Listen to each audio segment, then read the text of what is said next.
राष्ट्र नायक की श्रेणी में भारत माता के वही सपूत हैं जिनका पूरा जीवन भारत माता के लिए समर्पित था, स्वदेश और स्वधर्म के लिए जिन्होंने अपना जीवन समर्पित किया, जिन्होंने घास की रोटी खानी मंजूर की, लेकिन विधर्मियों के सामने झुकना कभी मंजूर नहीं किया।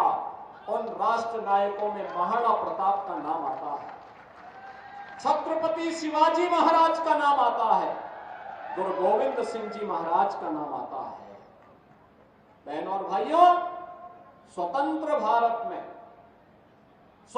भारत में इन राष्ट्र नायकों का आदर्श हम सबकी एक प्रेरणा है और वही प्रेरणा के बल पर हम लोग कुछ कर पाते हैं।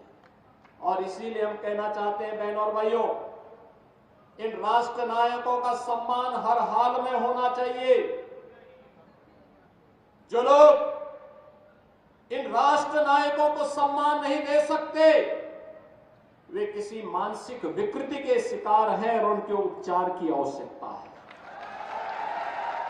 उनको व्यापक उपचार की आवश्यकता है, क्योंकि राष्ट्र नायकों का सम्मान के बगैर वर्तमान पीढ़ी आगे नहीं बढ़ सकती, उनको एक नई प्रेरणा प्राप्त नहीं हो सकती। वर्तमान पीढ़ी को प्रेरणा प्राप्त होती है महापुरुषों के जीवन चरित्र से, उनके व्यक्तित्व और कृतित्व से। और महाराणा प्रताप ने अपने जीवन कालखंड में ही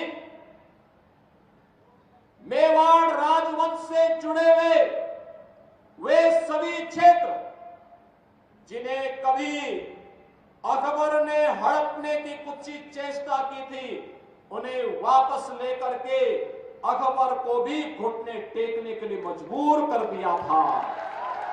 और इसीलिए तो हम कहते हैं कि नायक तो महाराणा है, महाराणा, अकबर नायक नहीं हो सकता।